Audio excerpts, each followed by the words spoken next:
Okay, we're in the house. We are in the house. Welcome, Rob. Hi, how we doing? We I'm are excited good. to be here, guys. Super exciting. Yeah, we just said before hitting record, we've both been so excited to get you on because Steff working with you, and then I've followed you for a few years on Instagram, and I'm a fan. It's a fangirl moment.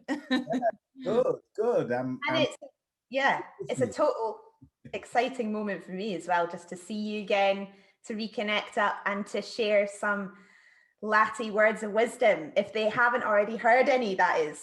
Been around a bit, but there's always more. There's loads of people who've never heard of us, so it's always good to share some wisdom if I can.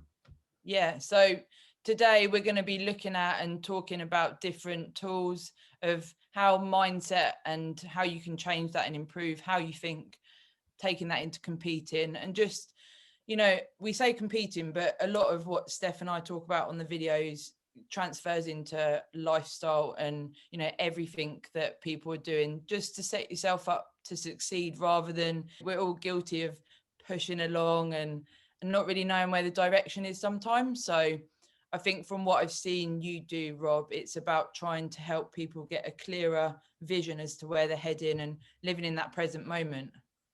Yeah, well, it's everything really, because everything starts in the mind. It's that simple. And I work with people across all genres. It doesn't matter if it's business, that's my main one, but I work with hell of a lot of sports people, as most people will know. I also work with people in relationships. It doesn't matter what it is, what area of life it is, because everything starts here. It all starts with our thoughts, and our thoughts lead to our beliefs, and our beliefs leads to our self-image, and it all goes from there. But I'm sure we'll get into that as we go through it. Yeah. And your title of high performance mindset coach, how did we come to that, Rob? Well, high performance is what I like to do, is work with people who want to improve their performance, whatever area of life that is. So that could be in their relationships. It could be their interpersonal relationships, not just their partner, relationship with their partner, but interpersonal relationships in workplace and things like that. It could be the sports people, I work with boxers, bodybuilders, whatever, you know what I mean? All sorts of different people, golfers, tennis players. It's all about high performance, isn't it? It's about getting the best performance out of yourself. And for individuals, I work with loads of individuals as like a life coach. I just don't like titles. I could be a life coach. I can be a high performance mindset coach, whatever it is. But I'm basically a coach. And what I try and do is help people get the best out of their lives. So on individual basis, is people come to me when they're stuck, they're lost, they just don't know which direction to go in. Some people don't know whether to change careers or leave their job or go on to a new business or just move up in their career, or their relationship stall. It's anything, but again, everything comes back to this pesky mindset thing that we've all got that plays tricks on us all the time. So then we have to learn how to make the brain likes to work against us sometimes, but it's learning how to make it work for us and then drive us forward in a high performance way. Steff, I guess we could start with maybe an example of something that Rob helped you with when he was coaching you, and then go from there. Yeah, for sure. So when I was working with you, Rob, I distinctly remember where I was at. So I was at a really big crossroads at that point, because I was going through quite a traumatic kind of, I guess, well, a couple of areas of my life were going into kind of a spiral. So I had my business, which at the time I knew what I was doing. And then I had a very kind of almost like crash collision with that, where I think I've mentioned this on a podcast before, where the carpet was just pulled from underneath my feet. And I was in a state of like total trauma, is really the only way I can describe it. And then at the same time, I was going through a really big break up in my marriage. I was in a really, really bad place with my personal relationship. There was a lot of chaos going on in my world. That's probably the best. Yeah.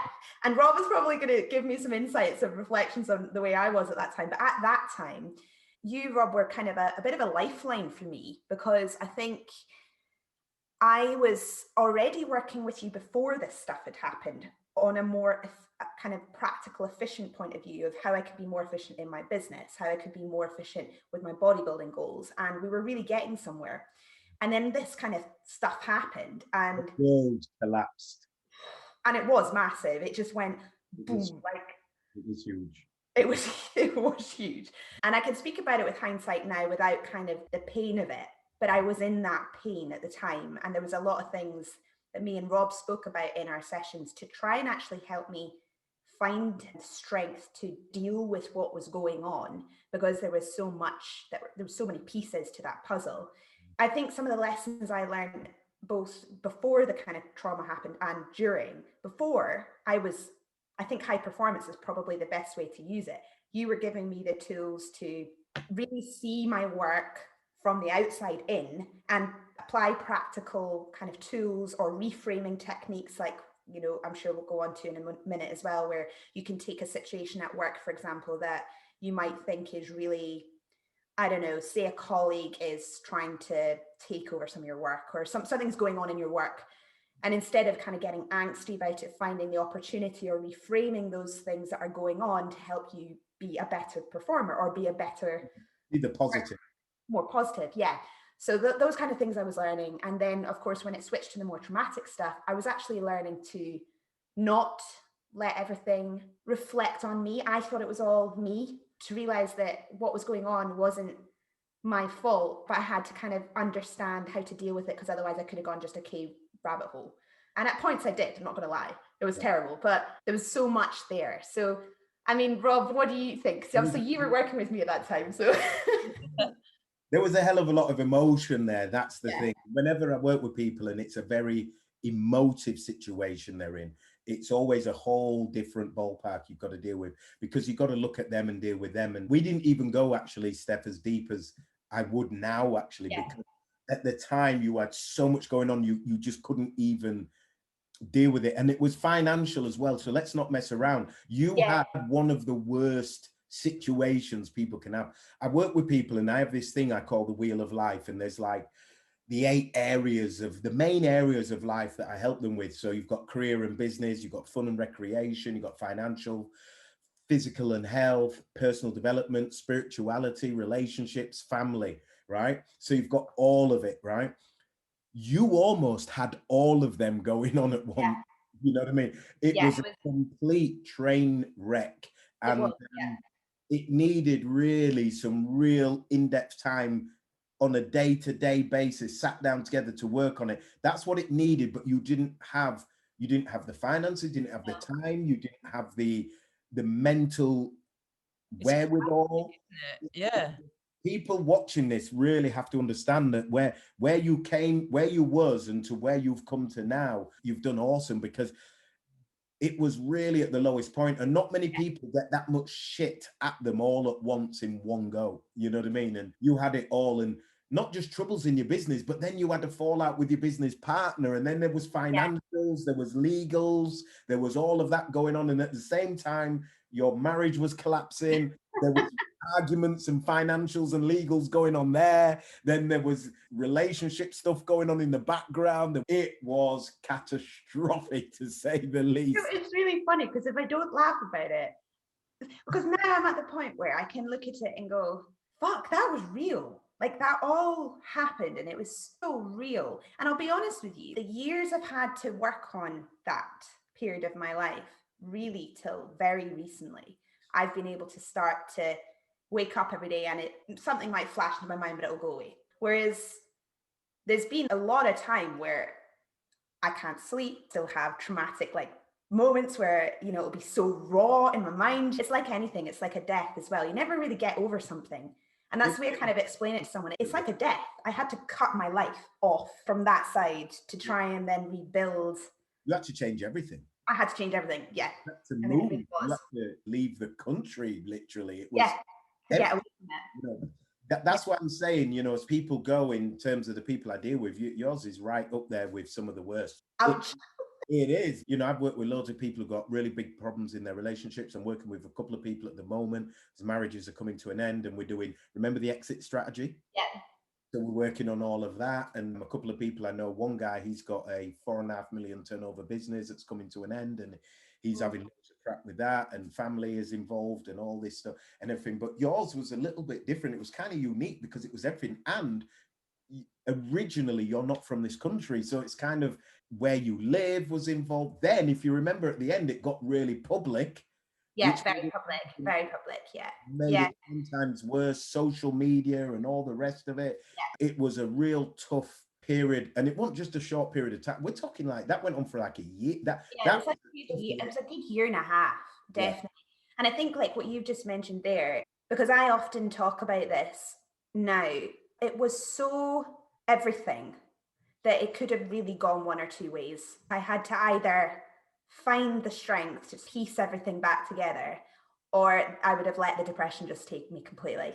And it really was that bad at that time. It's very hard to speak about as well, because I don't really speak too much about it.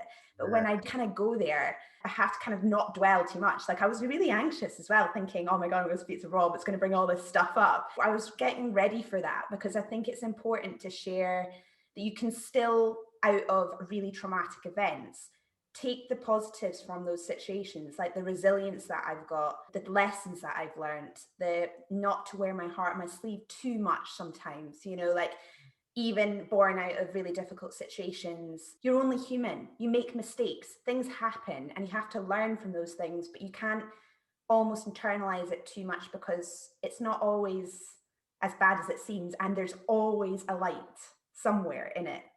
So it's like finding those little things, some of the golden nuggets you gave me, like, well, no doubt I'd love to share that exit strategy kind of idea with the listeners and things like that as well. But when it is all encompassing, you don't know where to start.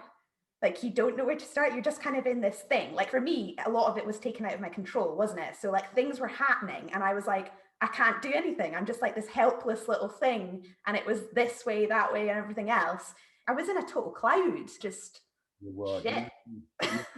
Bad place at that time, and it was tough because we physically couldn't do much more work on it, and I was stuck. I was trying to give you as much as I could, but make a bit of inroads, and then bang, something big had happened again, or some court thing would go against you, or someone had thrown something again. It was just month after month, something new came at you, and we couldn't really do the work to get through it. But again, and for people listening right now, because I'm sure there's going to be plenty of people listening who are going through dark times at the moment, or something tough, maybe a breakup, maybe financial, maybe something to do with their job, especially with the pandemic and everything that's going on at the moment. And I think the lesson to take from this, because truthfully, guys, anyone listening, I'm not sort of bigging this up for the show sort of thing. What Steff went through was really, really traumatic in multiple areas of her life, is what I mean. It's, if you break them down individually, you can say, well, we've all had problems with a business, well, we've all had problems with a marriage, but it was all at once. It was finance, it was a friend legally trying to stiff you in your business, it was your marriage breakup, it was there was loads going on. It was tough time. And then when you haven't got the finances to keep it going, and obviously my job is a job, and obviously I need to be paid, and it got to a point where you couldn't even afford to carry that on. And it was tough for me because I really, you get invested, don't you? And it's I like, considered you almost a friend, as well, and I wanted to help you, and it was a tough time. But again, it's always good for people to understand that whatever darkness you're going through, that there's always light, and there's always a positive to take from it. And what I always say is, rather than look back in these situations, a great way to reframe them is what we call effective blaming. And instead of blaming like, oh, he did this to me and she did that and they did it, because what you're doing is you're taking that pain with you and you're keeping it encapsulated within. What you need to do is release and let it go. And you need to then go, I'm going to blame them for making me strong now. I'm going to blame them for making me independent. I'm going to blame them for making me learn and put things in place so I'm never in that position again. Because you've learned now from business, you'll never go into business without real hard and fast contracts or anything like that. It's all about relationships, talking, communication. I don't know where you're at with your relationship, but hopefully now you go forward and you communicate more and everything. And what I have seen in it, it looks like you're blissfully happy and it looks great, which is good. And I think he came along at a very good time for you as well. Yeah, I mean, really after, some of the experiences I've had, and obviously we've touched on them there, and for the listeners, to kind of give you an example of where I was at the time, my closest friend who I was in business with took the business from me in a very terrible way. And I went through a whole legal battle with my closest friend that, 20 odd years and walked into work one day and never kind of anticipated what was to come. And I've never seen her since. And I had to go through almost like this immediate break from my friendship. I lost my entire world, which my baby, if you want to call it that, was my business. And I was deeply in a very distraught kind of relationship, abusive relationship, terrible place. And the whole thing was just, like you say, it was all encompassing. And I think because you couldn't even go home and talk about it with your husband. no, because I didn't have like in a sympathetic way, I mean. In an empathetic way, no, because I didn't have his support. So there was a lot of things going on. And I think for me, how can I sort of, the decision, like, I even remember thinking, oh, I can't afford Rob anymore. And that was like a big deal for me at that time because I was needing that. And I just believe in things happening for reasons because it was very much close to that Andrew and me sort of, I mean, we knew each other a long time, but when we started to see each other, and it was born bizarrely out of that publication of some really awful stuff. And he reached out to say, hey, Steff, this is really bad. I would hate to see a friend going through that. I would never wish that on anyone. Do you want to meet for a coffee and a chat? And that was it.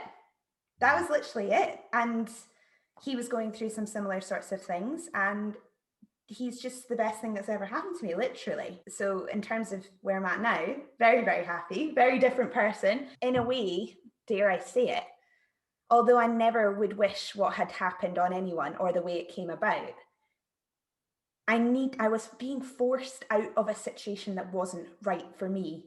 And I had to get out of it and I had to go. Do you remember, Steff? Do you remember when it was early when we started working together and I questioned your relationship with your husband? And Yeah.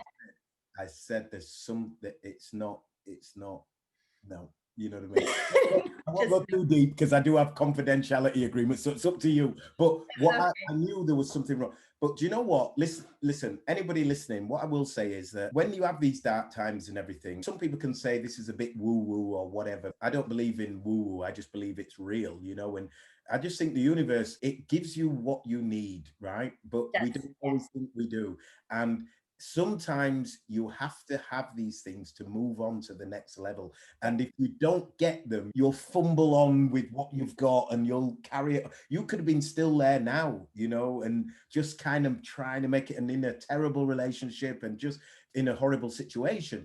But sometimes we have to go really down to go up. But the universe always has a plan, and look at you now. So anyone going through some tough times, I think sometimes you've just got to reframe it and look at it like, where's this leading me? What direction is this going in? In my situation, you know, there's two parts in my story where I went through really dark times and then I had a near death car crash, and that led me down a whole different path. And I'm here now.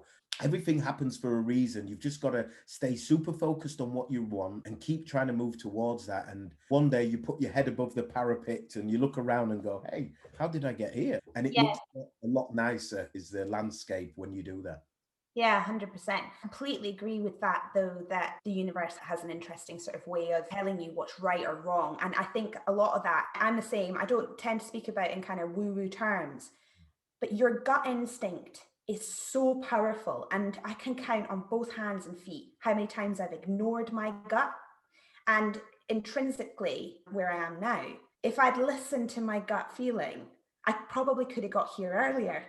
You know, but you just, like you say, you put up with situations that are maybe subpar, you know, aren't really fulfilling you or aren't really. Well, then it goes even deeper then, because what happens is we work it based on all sorts of things. And this is where you go back to childhood and there's all sorts. We're not going to go into a coaching session now, but you know, there's a lot to do with that, because things about not wanting to let people down, you've got family, you've got this, there's people now listen to this who are probably in relationships they don't want to be in, but feel a little bit like they don't want to let, you know, they've gotten close to maybe their partner's family, or their family really likes their partner and would be disappointed if you split up, so you kind of staying on it because your mum likes your bloody man or something.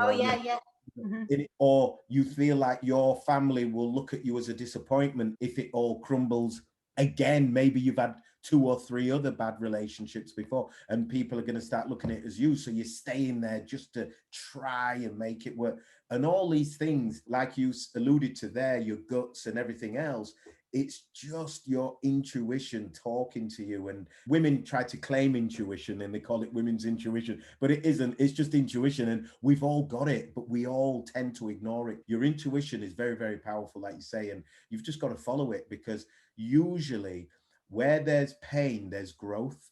Yes. So what you have to do is look at what is hard for you, what is painful, and not even talking about bad stuff like that, in life, the things that you find painful, the things you don't really want to do. If you're in business and you've got to do social media and post every day and you just can't be bothered or whatever, that's where the growth element is. You've got to look at it and go, okay, what can I learn from this pain? What can I learn from this pushback I'm having in this area of my life?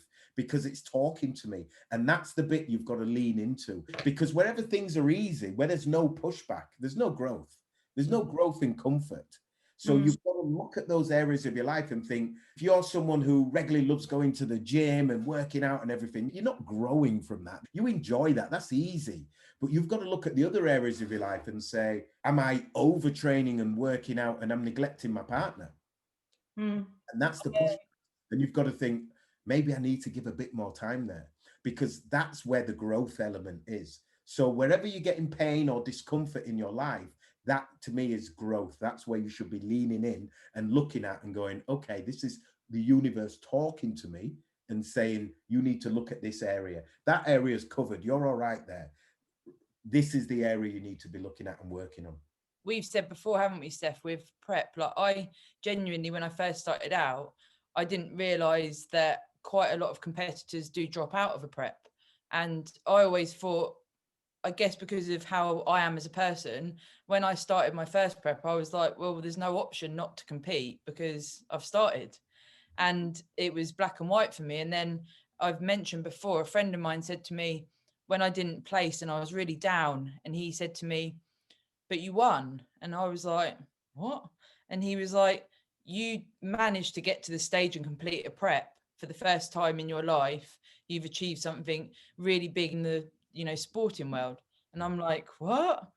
And it will always stick in my mind, because we've said, haven't we, Steff, so many people that do drop out, even the prep in itself is enough of a goal, because it is bloody uncomfortable at times. It's really tough. And even I can look back now and accept it, but before, even saying it's tough, I'd be like, well, I shouldn't say it's tough because it's a choice. I always had that like mind warp. I don't know if you work with people, Rob, that have similar, that you almost think, well, I'm choosing to be a bodybuilder, I'm choosing not to eat as much, I'm choosing to train, etc. I've never wanted to moan about it. I've never slagged bodybuilding off, because I feel like it's a choice. And in the start of my bodybuilding journey, I didn't place. I never gave myself any credit, because I thought, well, I'm doing something out of choice. But it is hard and it is uncomfortable. Absolutely. It's rock. And as you know, and probably some of your listeners, I don't know how much they know about me, but I've worked with a lot of bodybuilders, a lot of female bikini athletes and bodybuilders I've worked with. I've helped 3 athletes get their pro cards, including Emma Hyman and Milena Bonio. And look, it's tough. Let's not beat around the bush. Prep is brutal, right? It's borderline. It's just not right at all, right? It's Madness. yeah. And for those who don't know, I boxed at quite a high level as an amateur for 15 years. And I used to have to diet for every fight. And it's brutal, because I used to have to diet down. I was 9.5 stone at my boxing weight. When I got in, that was easy when I was 17, 18, 19. I could do it. I'm only short, you know what I mean? But when I got to sort of 21, 22, 23, 24, 25, and I became a man, getting to 9.5 stone is pretty brutal, right? But prep is on a different level. The level of body fat you go down to, the level of training, as well as getting the eating right, is brutal. So yeah, it is tough. And you're quite right as well. Yes, you did choose it, and you've got to have the right mindset going in. All the athletes I've worked with go deep on the mindset, because ultimately you did choose it. It is what you want to do. And it doesn't matter if it's you, it doesn't matter if you're a basketball player, if you're a swimmer, if you want to be top level, you've got to reframe all that and go, do you know what? I love the process. You've got to learn to love the process. Yeah. There's going to be bits within the process that you hate. I was reading some stuff that Michael Jordan had written, and, you know, he didn't love all the hard training that he used to do leading up to his games and everything. I'm sure when he was sat on the floor, huffing and puffing and sweat dripping off his forehead, and his trainers telling him, do one more. And he's like thinking, fuck off. Yeah, just fucking leave me alone. Alone, right? But that's what makes champions. It's that extra level. It's that level that they go to. And then afterwards, they love the process. Now, I get that. And you're allowed to complain when you're in it and go, oh my God, I've got to do another rep on this. Oh God. And you go, fuck, that was hard. And you roll off the bench and you lie on the floor feeling sorry for yourself, right? But that's okay. But going home and bitching about it to your partner and whinging all night, that's not. Because now, that's ego. What you want them to do ultimately is go, oh, really? Was it that bad? Oh my God, you're doing so well, aren't you? You know, you're doing well. Oh yeah, and I'm hungry as well. And I can't eat anything for another hour and da, da, da. And they go, oh, that's really tough. You're doing really well though, honey. You know, no, stop it. Yeah. If you're watching this, stop it. You know what? You say that. I actually say to Kieran now, my husband, when he says, oh, you're doing really well. If I say, oh, I've got my back's in bits at the moment, I say it and then I'm like, oh, I shouldn't have said it, because his caring mode kicks in. And I'm just saying it, you know, it is hurting. And he starts going, oh, what can we do? Are you going to be okay doing? And I'm like, no. Just forget I said anything. But when I first started out, like my first probably 2 seasons, and Steff and I joke about, you know, what you go through sometimes as competitor, because we can look back now and be a bit more objective with the experiences we've had.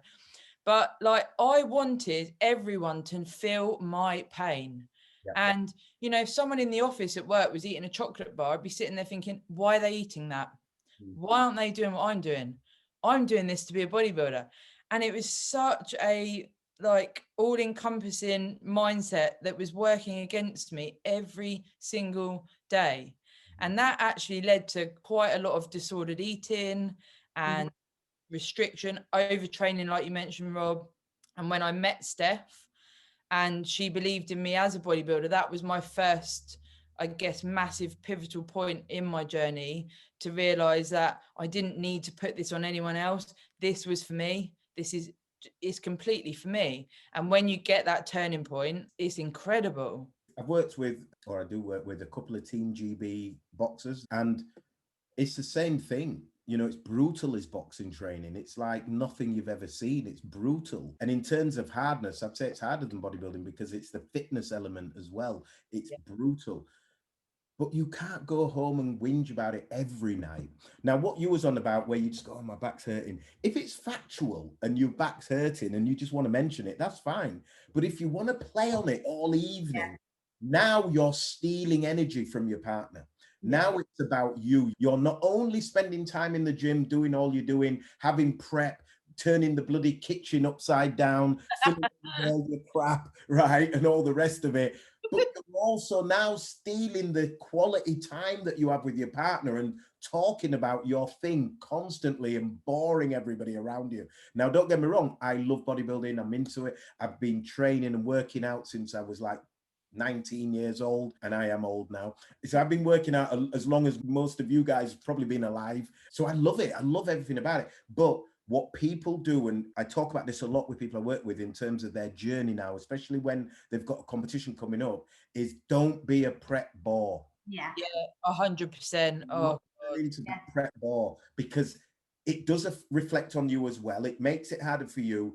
Drop the ego, take it on board. You're an athlete. You are an athlete. This is what you do, right? You don't need anyone's pats on the back and well dones, right? You get well dones when you deserve them, right? Yeah. So what you do is you go out, you do what you've got to do, you come back and you watch freaking telly like everybody else and just shut up, right? Now, if you have got a problem, if you've got a pain in your back or you've pulled something, you can say, oh, I've pulled something in my leg tonight training. It bloody hurts.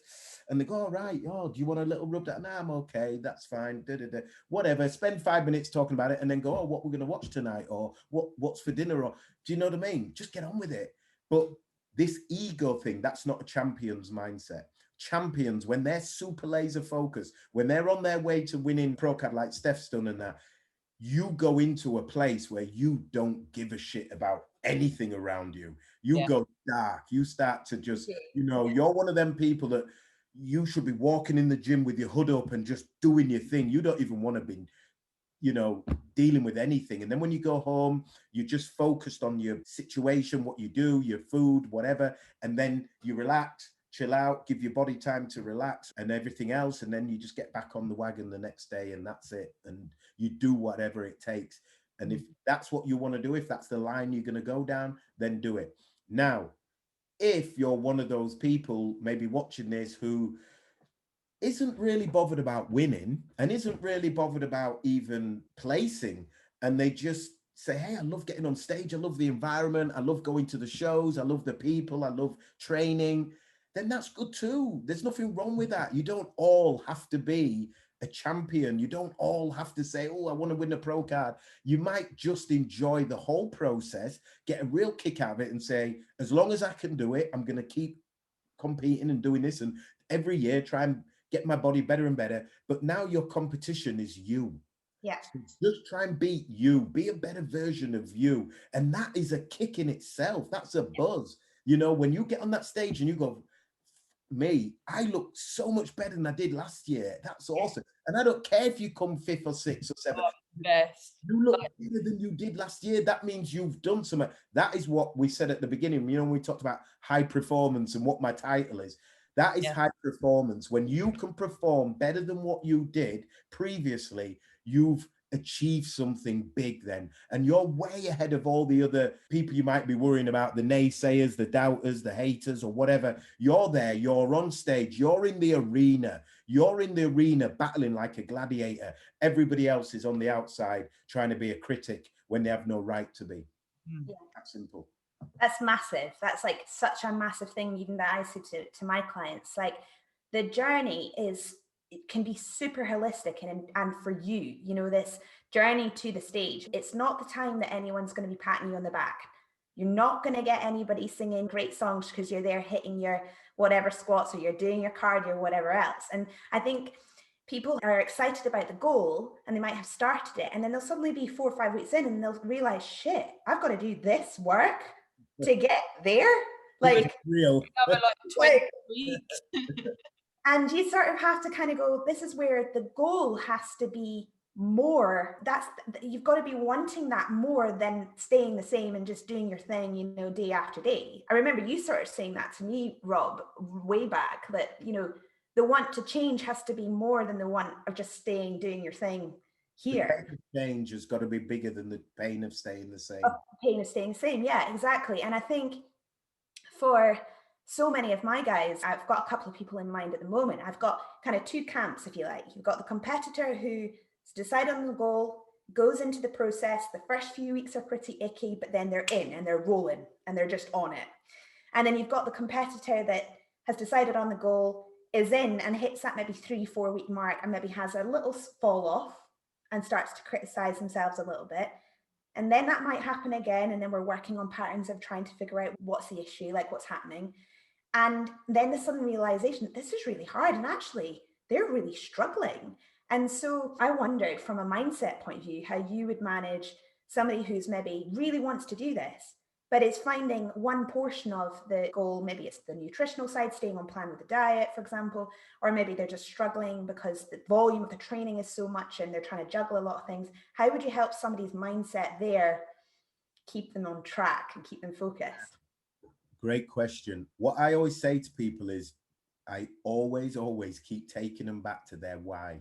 Yeah. And what we do is we go deep on the why though now. So I've changed this a little bit over the years. So I start looking at core values. I go into the 6 human needs because there's 6 different needs that we all have as human beings. And we go through all these needs and we look at them and integrate them together. Then we look at the why in line with your values, what you value and how you see what we call as well the map of the world, because we've all got a different model of how the world should be and what it's like. That's why everybody falls out on Facebook when they're talking about pandemics or conspiracy theories or whatever, right? Because they've got their model of the world, how it should be. And other people don't agree, and nobody can give any ground because they're like, no, it's like this. No, it's vaccinating, bloody rare, this, that. And it's just how it is. And they'll fight to the death to believe in what they believe. So that's fine, but you've got to understand what yours is. And once you understand what your values are, your human needs and your model of the world, and then you look at, why am I doing this? What do I get out of it? Because some people have done this and got into this purely for ego. Yeah. They may be the girl, and I know a couple at a gym I go to who walks around the gym and they've just naturally got quite good genetics. They've always looked good in the gym. They're swanning around. They look great. They've worked out for a couple of years. They look good. And then they started following a few people on Instagram or whatever. And they think, oh, I want to compete. I want to get on stage, because they're so used to everyone in their circle telling them, you look freaking awesome. They've got a great figure. Their bum sticks out. They look great. Their waist is like this. They look fantastic. And they go, oh, I could do that stuff. I look as good as her. And then they get into it. And that's a terrible why, right? Because it's 100% ego based. They just want to get on stage, look fantastic, be like a princess, and show off to everybody that they won this competition. And they're the people who 4, 5, 6, 7 weeks in go, holy fuck, we have to do this. Yeah. Holy shit. And that's the difference. So when anyone's struggling, I first of all take them back to their why. And the real competitors, the ones who really want it, they'll have a real why. A desire just to win, or a desire to place, or a desire just to be better than they were last time. And they're not even worried about the placing so much. They just want to be better this time, then next time, and then they'll worry about placing, maybe 3, 4. They've got the right idea about the length of time it's going to take, and they want to build the muscle, and they start to understand that you can't go from a skinny little arm and then have some muscle, and you've got to build muscle fibers, and it takes a year and a half, 2 years to build a certain amount of few pounds of muscle on top of what you got. And they get it, and they start to so then when they have a tough bit, we can sit down, go back over that and go, look, remember what you want. And then they'll do some visualization with them as well, actually seeing themselves at that point at the end. How does it feel? Using the 5 senses. What can you see? What can you touch? What can you smell? What can you feel? Can you see yourself on the stage getting pats on the back saying, well done, as they put the 3rd place, 2nd place, 1st place thingy over your neck or whatever? How does it feel? How does it feel having your friends saying, oh my God, well done, I knew you'd do it in the end, and blah, all of that, and getting them to visualize it, and that can drive them through it. So there's lots of different techniques, but that's the one I go to first, taking them back to the why and really utilizing their whole nervous system on it. How does it feel? What do you see? What can you hear? Everything, and really getting your whole nervous system into it, and you start to actually feel it, because the subconscious mind doesn't know the difference between real or imagined. That's why we can think of a situation that might have happened 10 years ago and start crying. That's why we can think of something that happened 2 years ago and get goosebumps. And as we say, hairs on the back of my neck stood on end, talking about something. It's not even here years ago, because your subconscious really doesn't know the difference. And if we talk about it enough, all it is a release of chemicals in the brain that makes us have the same emotion, the same feeling. So what we do is use that emotion to overcome the emotion you've got now of when you're struggling.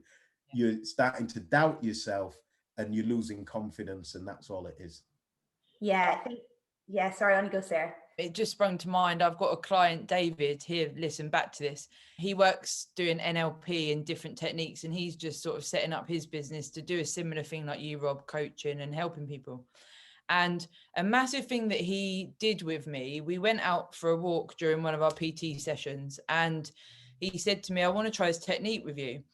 And what we did was I stood with my eyes closed and I imagined a point in front of me. So it's probably 10 steps in front of me.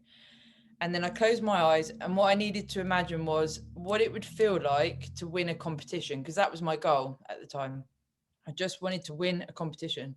And I walked forward into that, those 10 steps. And it was incredible.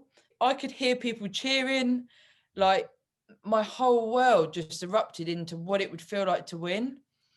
And then I started doing in the evenings, just before bed, I'd close my eyes and visualize what it would be to win.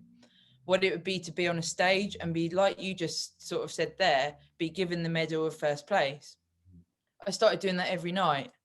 Steff came into my life. Stephen, my coach, is very good at, well, he's worked with you himself, and a lot of what you're talking about, I'm thinking, maybe that's where Stephen got it from. All of these things came together, and then I won a show, and that's continued.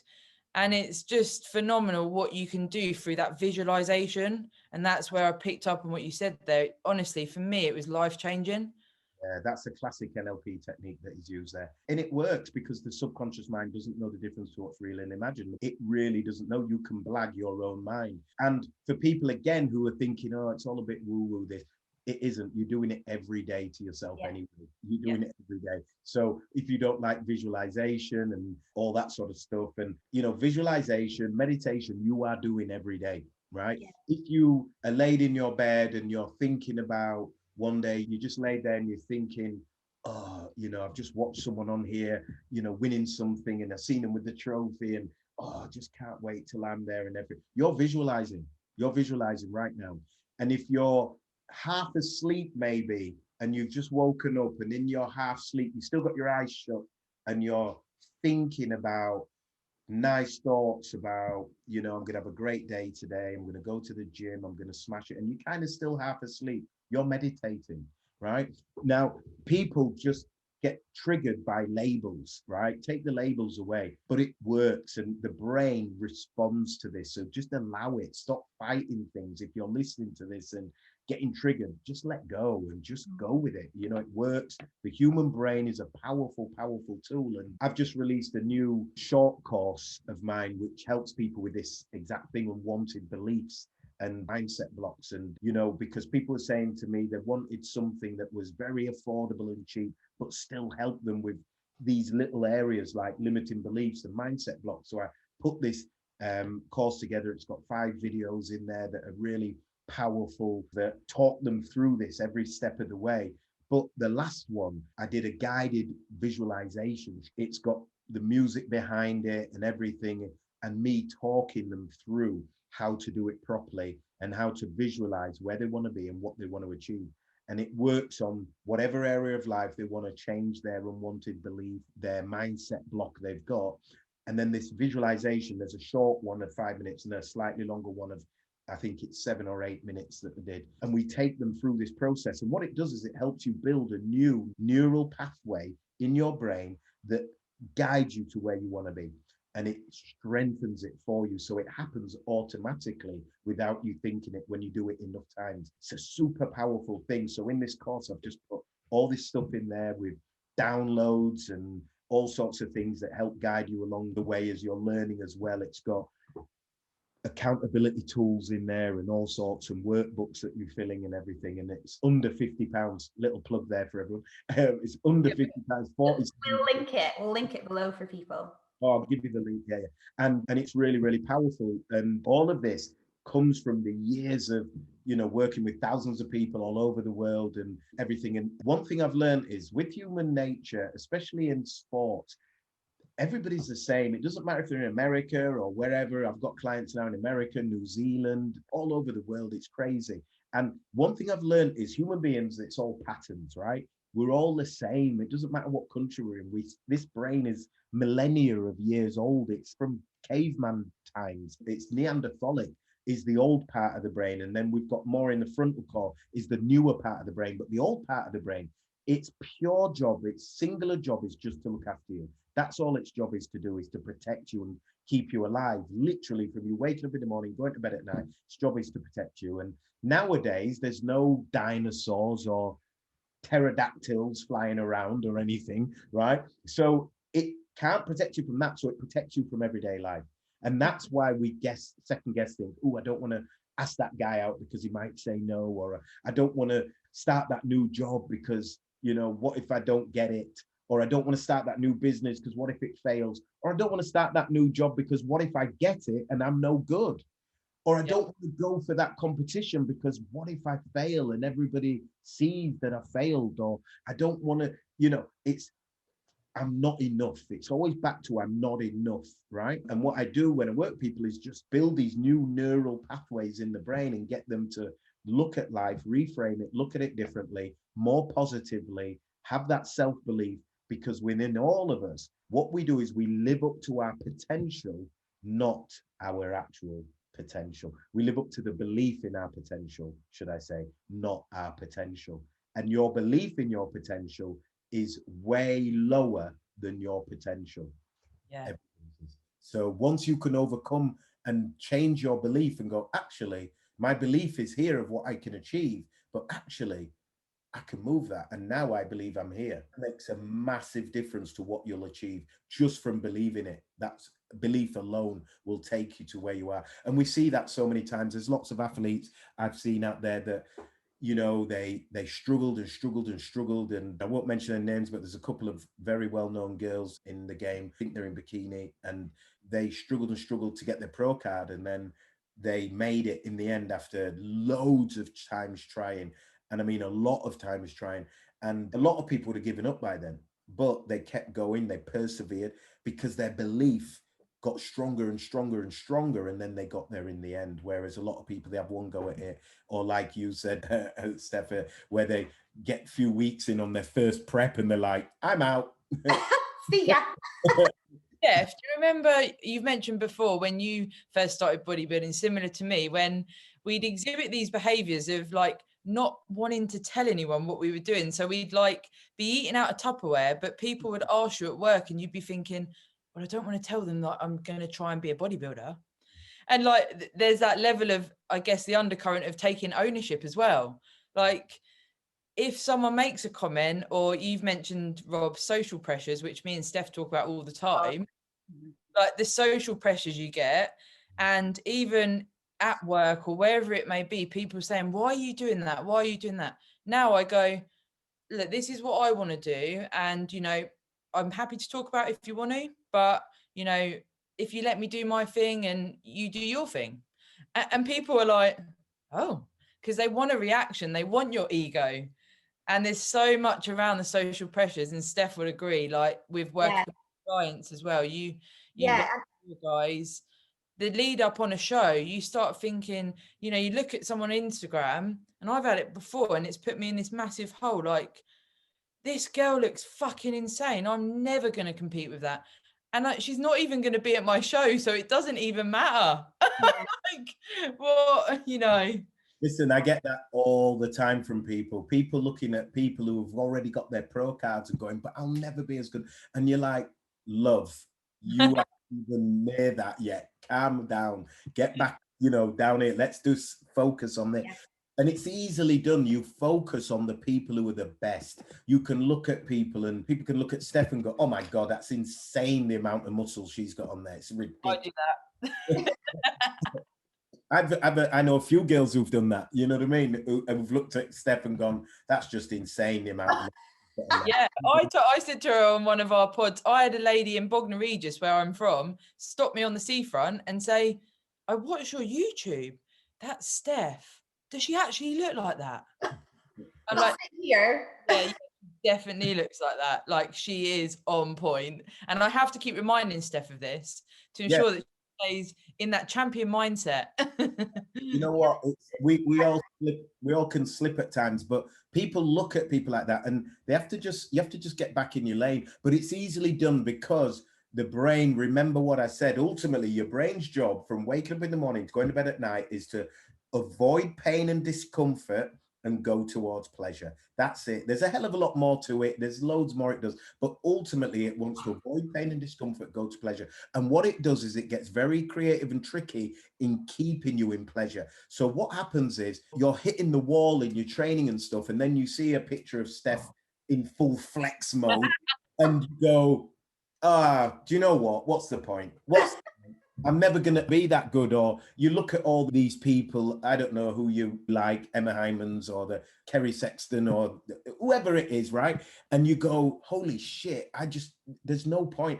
But you're way ahead of your game. I remember when I first started as a coach, I used to, every time I did a post, I'd read back the post I was writing, and I'd look and I'd think, And my idol, the person who I very first started this, someone gave me a cassette tape 27 years ago, and it was Tony Robbins, right? And I put it in my car and it blew me away. And I said, I want to do that. And that was it, right? That was nearly 30 years ago. That's how old I am. And for those who don't know, a cassette tape has music on it. It's a thing we used to play, you know, we put them in the cars and it played music. So anyway, so I got this cassette tape and I was listening to Tony Robbins. And he blew me away, and that was it. When I started coaching, like 20 years later, I would look at all my posts, every first post, I'd look at it, the first few posts, and I'd go, oh, that's nowhere near as good as how Tony writes it. And I was comparing myself to the guy. And for those of you who don't know, Tony Robbins is the #1 peak performance strategist in the world at what I do. He's the guru, he's the man, he's a billionaire. He runs 33 companies. For a year's session with him, which is only 6 sessions, by the way, it's $1 million, and there's a 2-year waiting list, right? So he's the man. Here's me, little Rob from Leeds, just starting out on my journey, right? I've got like 4 clients, and I'm comparing myself to Tony Robbins. I don't want to post on social media because it's not as good as Tony Robbins. It's like, come on. But that was a real thing in my head. And I thought, yeah, but that's because all I'm looking at is Brendan Burchard, Tony Robbins, Lewis Howes, the world's top people who are in life coaches and performance strategists like myself, the world's top ones. I was consuming their content. I was watching their podcasts. I was listening to their YouTubes and all that. And I've done it for years. So now my standard was, I want it to be like theirs. I used to beat myself up when it wasn't, right? So what I do with competitors and anyone watching this, what you have to do is, yes, look at your IFBB pros or whoever, and you love them and you respect them and everything, but get real too. Yeah. Back down to earth. Look at the people on the same level as you. If you're going to look at anyone and go, do you know what? I can beat her. Yeah. But what I always do with my competitors ultimately is at the end of the day, I say, come back to her, look at yourself and beat that version of you from yesterday. Yeah, totally. That's it. Eat better, train better, sleep better than what you did yesterday. That simple. 100%. Like if your why, and I think going back to that, which is so vital, your why has got to be clear as day. But if your why is for somebody else, to look like someone else, to try and beat somebody else, to do it to prove somebody wrong, to do it because of, I don't know, peer pressure or coach pressure even. These are all wrong reasons. They're not going to get you through the toughest days in prep. They're just not going to do it. You have to have this real want for your own success. And whether that's a winning place or anything at the end, you know, I always come back to this. It's got to be that kind of, I'm doing this as a challenge for me to see if I can get to that finish line and all of the ups and downs that come with it. And you can learn something from those things. And then the goal of being on the stage at the end of it is the icing on the cake. That's the, I've got there. And I love that point you said earlier about coming through the prep and you're in the final stages and you finally see your look and you go, I've fucking done it. Look, check me out. Like, how, you know, you have a moment with yourself. And I think for me, I didn't really learn that till maybe year 2 or 3, where I suddenly realized it doesn't matter what happens up on that stage. In order for me to get to the look I wanted to achieve, I've done this all by myself. And I don't need accolade. I don't need, you know, any of these sorts of things. It's just you, the training, and knowing your why you want to do it. And that will always come back and sort of give you the channel the energy in a positive way. You know what I mean? And so those things are so vital. I think as well, your point about the way you frame things, like you say, your subconscious, you tell you something enough, you'll start to believe it. Affirmations are great for that as well. Thoughts become things, right? So like if you think always that, doesn't matter about what the future holds, but just today, I'm going to get up today, do my shit today, tick my boxes today, go to the gym, and whether it's a great or a rubbish session, doesn't matter, you've done it. And you're doing all these things and you're kind of channeling your energy into the short little goals you've got and believing in yourself to be able to do that and thinking positively about them. Before you know it, you'll be at the end. You'll have succeeded with what you wanted to do. You've just hit on what I work, a lot of stuff I work on with people now is about intention. So what we do is set intention, right? So like you said quite rightly, they're set intention for the day. Yeah. Read about 16-week prep or whatever today, right? Yeah. What's my intention for today? So if you're watching this and you're in this situation, you just get up and say, okay, forget everything else, because that's all that white noise coming in that's distracting you and leave me alone, right? Looking at what everybody else is doing, scrolling and everything. This is the worst for it, right? Yeah. It's killing you. It's not going to do anything. It's not going to guarantee that you're going to win. And Steff will know there's loads of times as well when you will look at people and you'll go, oh my God, look at her. Oh yeah. One of your competitors, you'll look at them and you'll go, oh my God, she looks amazing, looks amazing, looks amazing, looks amazing, looks amazing. Then you get on stage and you look at her and you think, she just looks like me. Yeah. Or you turn up and you go, what was I worrying about? Yeah, even that. She didn't even know that. Because what you don't realize is this can make people look better than what they are. They're like this and the lighting and everything, and they look great. They're not going to put that picture up if the lighting wasn't brilliant, and it's just giving them striations everywhere and everything. And then you go, wow, look at that. And you get there and you'll have seen it, I'm sure, and you think, God, I've been following you. You just look pretty crap, really. You know, it's just like, listen, I always say intention. What's your intention for today? How are you going to eat? How are you going to drink? How are you going to train? And I always say, like I said before, beat what you did yesterday. Be better than that. If it's training, when I go to the gym today, I'm going to be even more brutal than what I was yesterday. I'm just going to be better than I was yesterday. And you just literally be, you know, I always call it like that hoodie up version of yourself. You just hoodie up, blinker, I'm just going to train like a beast today. I don't need to think that I've got to train like this for 16 weeks. I'm just going to do it today. And I'm going to eat as well as I can today. And I'm going to rest as well as I can today, because too many competitors, especially at lower end, don't value the rest, the stuff that's soft. They're all right in the gym pushing weights and stuff, but the eating, the resting, the going for a walk, the stuff that's going to chill them out, the stuff that's going to get rid of all that cortisol out of their body and all that sort of stuff. That's the stuff that makes champions, the top people. They look at every single area, visualization, all that stuff. Listen, when Emma Hyman was going for a pro card the night before, 11 o'clock at night, she's in a hotel room and we're doing visualization techniques about her walking up on stage and bossing the center of the stage and all that with a pro. You know, listen, everything's got to be on point. But thinking 16 weeks ahead and looking at people like Steff and crying because you haven't got her legs, that's not going to help you. That shit's going to mess your head right up. So what you've got to do is be intentional about today. Okay, what am I doing today? I'm off to the gym. I'm doing whatever, back and biceps, whatever your thing is. You're doing that and you say, right, how can I make that the best back and bicep training session I can possibly do? And then after that, how can I make sure my food intake is on point all day? And then after that, how can I relax better than I relaxed yesterday?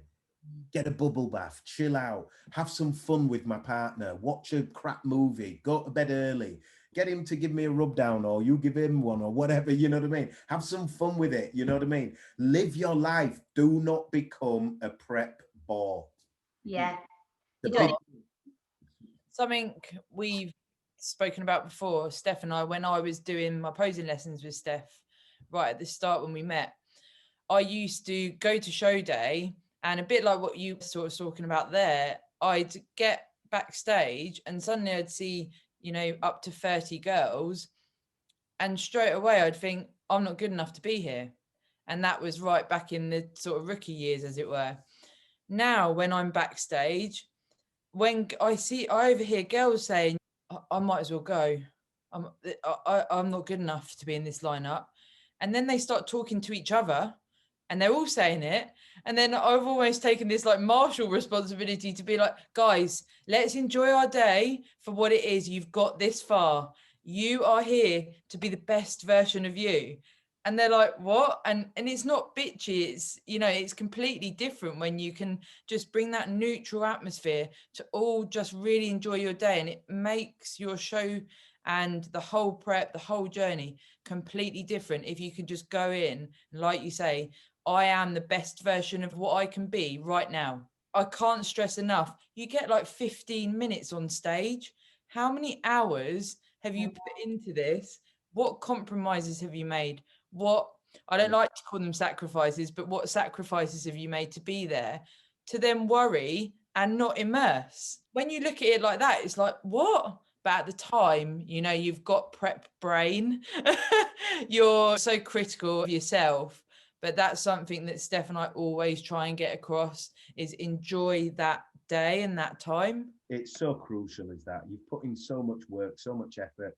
You've got to enjoy it, because otherwise, why are you doing it? The whole thing can't be horrible. The whole of prep, the show day, after the show day, then you beat yourself up because you've just eaten 17 donuts and you're blowing up. Now you're going to start posting about binge eating, and then you're going to talk about that and do your own heading about that. Then you're going to be, listen, get out the game. Yeah, 100%. Christ, Steff, this is our language, isn't it? Oh, totally. I mean, there's so much good stuff here. If people have actual questions about any of this, please drop comments in the section below, because there is so much in here. But the key things, I guess, mindset, of course, with Rob, your forte and your field. For competing, for athletes who are getting to the stage, mindset is everything. It really is everything. It's how you're approaching from the gate. You've decided to do it, you're in it. You need to, all like with my guys, I do a whole thing before we even begin the prep of where they are in their life, what's going on in their world, what are their stresses, where are their challenges, all of these things, so that we can almost like navigate and veer around them through the prep, so that you almost have like an expectation list of yourself. Like, what is the worst things that might happen during a prep? What are the best things you want to happen, obviously, through a prep? And what little stumbling blocks do you maybe foresee along the way that you maybe already know about, that you can kind of plan for? And if you start with, like, I know it sounds awful, but if you start with like the worst case scenario, it can only get better from there. You're never going to get that scenario happen. But if you actually do, say, I don't know, I might break my leg halfway through prep, touch wood, that does not happen. But like, that might happen. What are you going to do if that happens? Have you prepared your mind for something severe to happen during this time? Like, and if you have prepared your mindset for something severe, the likelihood is that nothing's actually going to even come close. And you've already banked a ton of resilience before you've even begun. And then, you know, there's all this kind of stuff that you can do. But the prep is mindset, it really is. And the rest is all just the stuff physically that you've got to do to get ready. But if this is intact from the offset, and you've managed it, and you've managed certain things that might come along the way with it, then you can't really go wrong at all. And then, of course, the responsibility lies on you just to follow through. And it's discipline. And that's the hard stuff you're talking about, Rob. That's the stuff you've got to lean into. It's not comfortable. There's going to be really icky periods in your prep where you're hungry, you're tired, you can't be bothered, you wonder why you started this, your partner's complaining because you never do anything. There's going to be all these things that come up. But you've got to lean into it because your why is strong enough. You've chosen to do it. And actually, I think that's the periods of time you find the most out about yourself, because it will start to change. Instead of going, this is really hard, you'll go, well, hang on, I've actually just achieved that. I've got over that block. And now I'm back in the gym and I'm doing it again. That day was shit yesterday, but here I am, actually, I managed that. Okay, so I know I can do that. And then so the next one comes around, you've got a bit better at that. And so on and so on and so on. So you can start to reframe it to, I'm strong enough to deal with the hard stuff, rather than, oh, it's so hard and woe is me. That kind of like that pattern. You've got to be really careful with that, because a lot of beginners will probably be watching this. If you've got a partner, it can be brutal because they're on prep too. Yeah. Exactly. You've got to look at it like that. They're on prep too, in a way. And if you haven't got a fully supportive partner, you know, if they're sat there eating donuts in front of you while they're watching Coronation Street and you've just come in from the gym and you're on prep, it's going to be tough, but you've got to have that mindset to deal with it. That's not their journey. This is, you know, they might be right into their football or something else. That's their journey. This is your journey. Stop.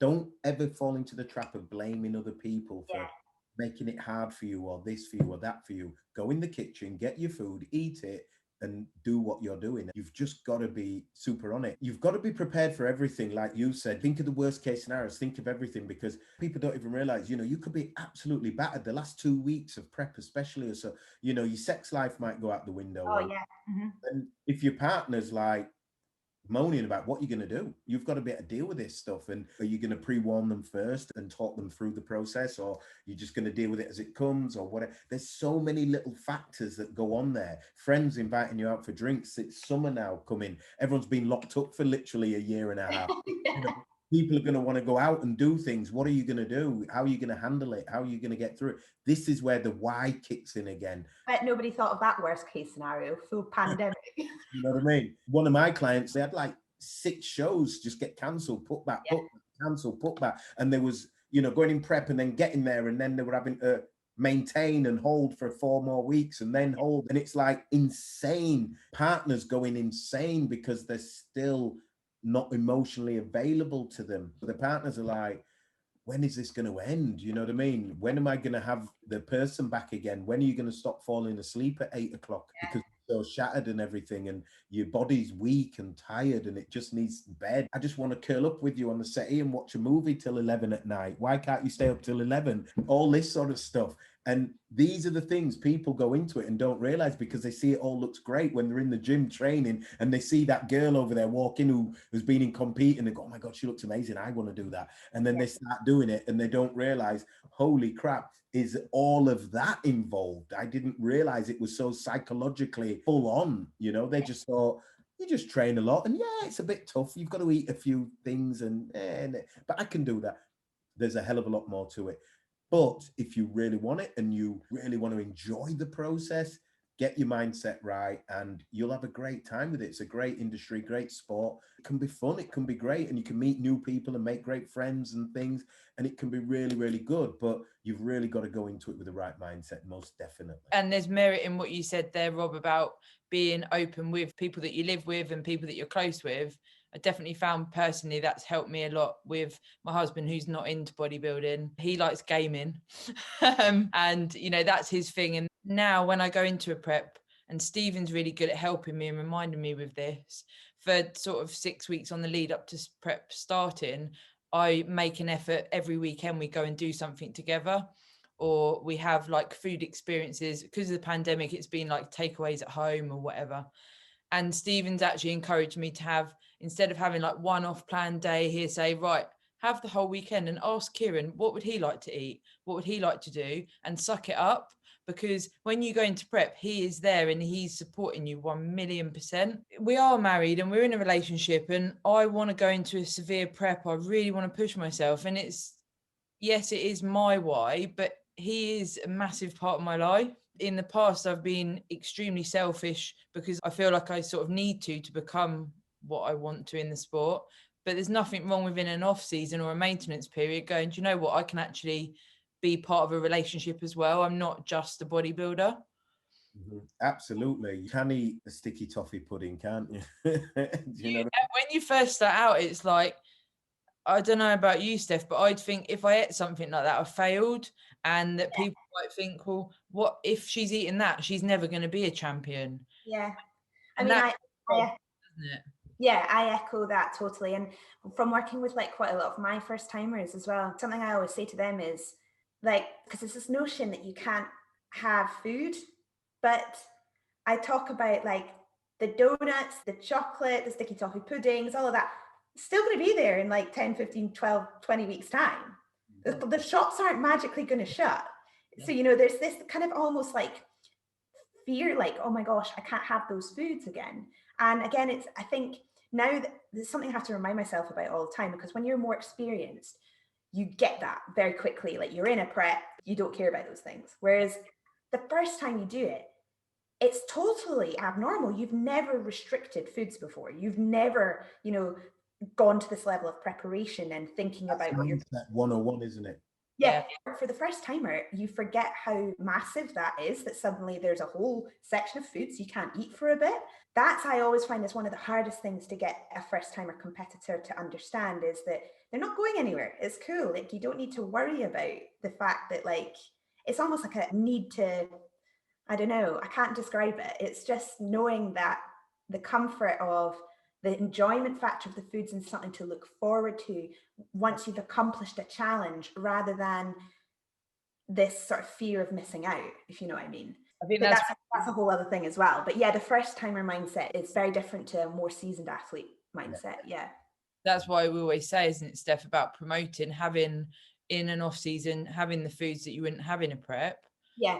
I definitely find now, that's why on the lead up to a prep, when I've got my start date in mind, I know when I wake up on that day, that's it now. I'm absolutely gunning for that show and I need to switch it on. So having a little bit of downtime in the other periods that you can, it doesn't need to be a negative about your commitment to the sport, because it's not.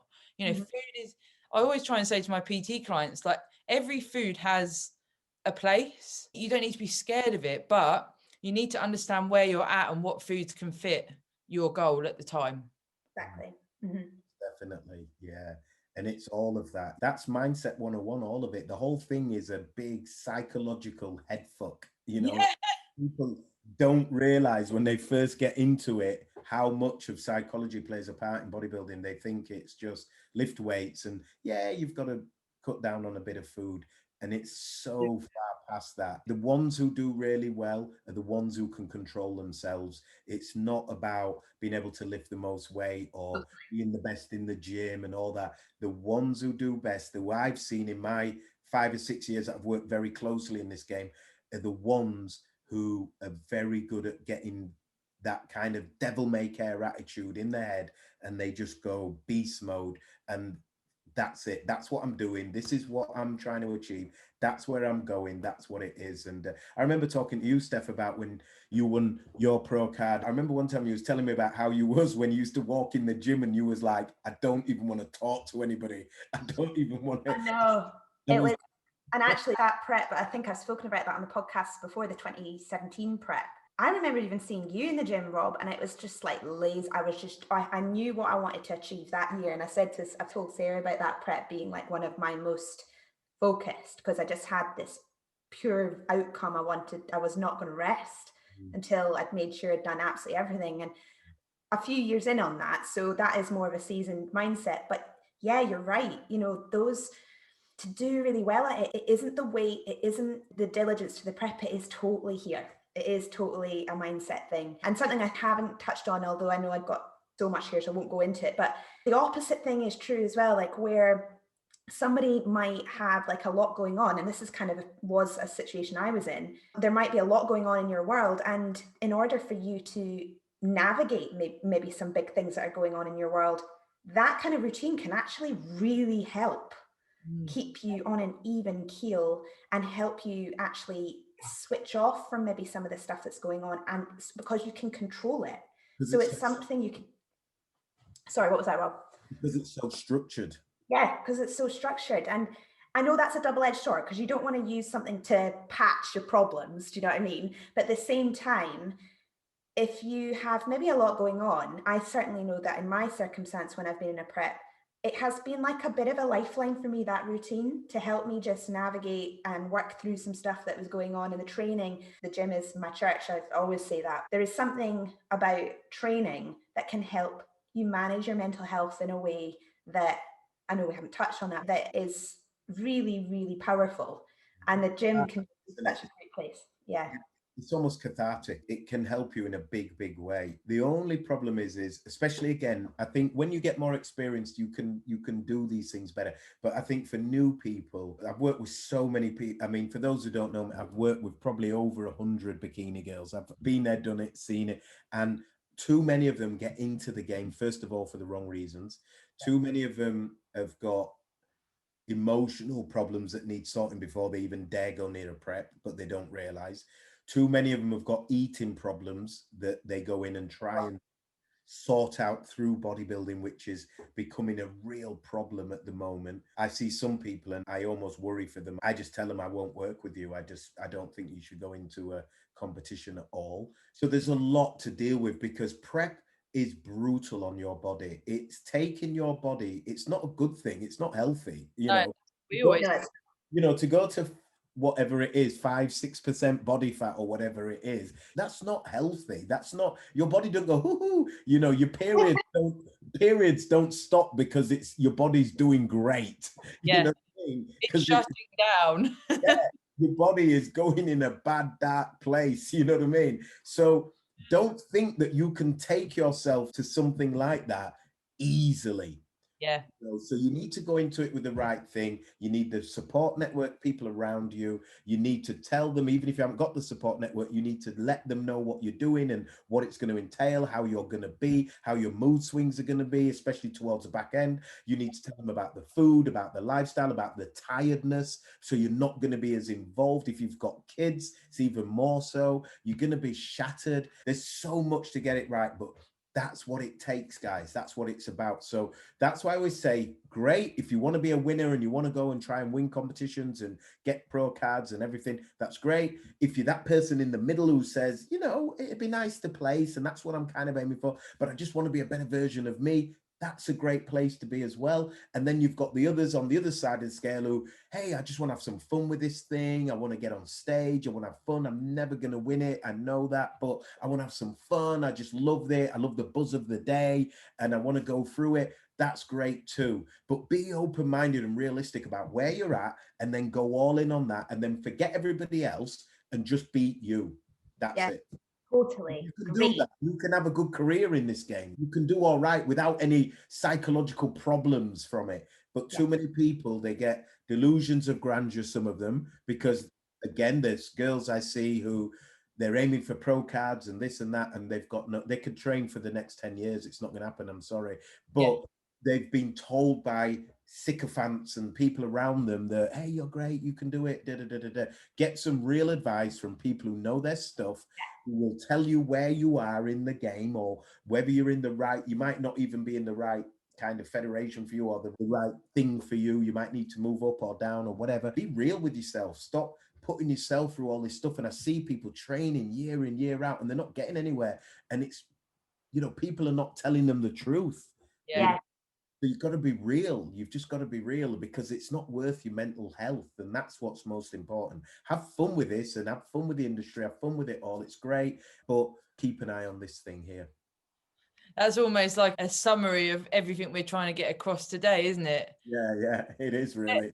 Steff's ended quite a few of our videos before by saying, just have fun. That's it, right? That's it, right? Why is this something you'd get into to be like some kind of concentration camp or something? I know, it's like you don't have to be a martyr. It doesn't have to be all hard and doom and gloom. Like, yeah, just have fun. I echo that so much. Get real. Speak to people who know what they're talking about and listen, because this is a difficult sport. It's not for everyone, and it is an acquired taste. That's certainly the truth. And it can be, isn't it? Yeah, it can be a hell of a lot of fun. You can learn so much. Like you say, you meet people. Like me and Sarah's an absolutely like gold person that I know in my life. I would never have known without bodybuilding, you know. And it's things like that that you realize when you're doing all these shows and stuff. Those little things make this all really good fun, and meeting people, doing the stuff, having fun, and not making it too, just too negative. All good up here. Yeah, not making it too serious. Yeah, exactly. You know, empowering people around you. They don't need to do what you do. They can look at what you do and appreciate it, and it might empower them to do even a fraction of what you do. Maybe start food prepping or doing little bits that change their lifestyle for the better. And that's what it's about. And that's why Steff and I work together so well, because all we want to do is help people. That's literally it. Yeah, that's awesome. And that's what it's about. You know, it's about what impact. That's what I always talk about with what I do and stuff. And it's all about impact. What impact can I make on people's lives? And if I can make as much impact on as many people's lives as possible, that's it for me. And I've always said, if you look at some of my previous interviews and things like that, I always talk about, I want to impact the lives of 1 million people around the world and help them overcome their mindset blocks and limiting beliefs that are holding them back in life. And if I can do that, because I had my own limiting beliefs, my own mindset blocks for 18 years, 2 decades they held me back for, and being able to have a mentor that helped me overcome that. And now I, fortunate enough to work with people all over the world and across the UK. I want to be able to give free other people up, because them like me, they've got that one sentence. Everyone's got one sentence in their head that's holding them back in some area of their life. Some people on the outside, super duper confident, super out there. You think they've got everything together, but they may be really uncomfortable in bed, right? Yeah. So there's these sort of people I've worked with before. Everyone's got their thing in some area of life. Some people are really good sports wise, and they might be really poor in their relationship, or family, interpersonal relationships with family might be a mess, and they've got to work on that. So it's usually just the brain just getting in the way of stuff, and communication and how we deal with things, and understanding about other people rather than butting heads all the time and fighting, and just saying, do you know what, let me look at it from your point of view again, and let me take a different stance, and not try and win all the times in everything. All of that's this, and that's why I do what I do. I love human behavior. I love, why we do what we do and how to overcome it. And I just want to reach out to as many people and help them as I can. And if I do that, then I'll get all the goals and dreams that I want, like writing my book and having my charitable foundation come out and all these other things I'm working on. But I'll also be able to help them do their things as well. And you guys are the same. You're doing great stuff out there, inspiring people, using your time and doing things like this is fantastic. And, there'll be so many people I know will get so much out of this. So kudos to you guys. And it's good for you as well, and for how you feel about giving back and doing what you're doing. It's great. This is what it's all about. But yeah, I think the buzzword is just have some fun, Yes. Awesome. What a great way to come together at the end, and just, is what it's all about. And thank you so much, Rob. You're an absolute legend. Yeah, thank you very much, Rob. And any questions, guys, this is your man. Go check out the short course. Was it called 101, did you say, Rob? No, it's called Unwanted Beliefs, Overcome Unwanted Beliefs. It's called Transform. All my courses are going to be based on transformation, transforming your life. And my private Facebook group is called Transform. The course is called Transform. My next big course, I'm going to be doing a big group course. Again, another thing I want to give, so that people who can't afford to work with me one-to-one, they can come into the group program, and it's going to be a little bit cheaper in there to be able to work together, and I'm going to have everyone working together and stuff. So it's all Transform. It's called Transform Unwanted Beliefs. The link we'll put somewhere. You can jump on there. It's open. It's live now. And as I say, you get a series of videos that are emailed to you every 3 days, and you get some worksheets, workbooks to download as well, and the guided meditation and visualization. Cool. So and so, be fun. What's your having me? Sorry, what's that? What's your Instagram handle if people wanted to reach out? Oh yeah, very simple. It's just Rob Latty, ROBLATTI. Cool. And it's the same everywhere, really. Don't we? So if they wanted to find you through our pages, they can. So our normal, so Sarah Parker Hatchard and Steff Noble Figure Pro, come find us. Any questions? That's awesome. Thank you so much, Rob, for your time. Really appreciate it today. Hey, thanks for having me, guys. I've absolutely loved it. It's been awesome and great to catch up with you again, Steff. I can't wait till we can bump into each other in person again one day and give you a big Exactly. 100%, Rob. Great to see you again, and we'll catch up soon. And guys, go follow, share, like, and if this has been really useful, we love your feedback and we love seeing you on the gram. So tag, share, and get this word spreading amongst all of our communities. Okay. Thank you, guys. Cheers, guys. See you later.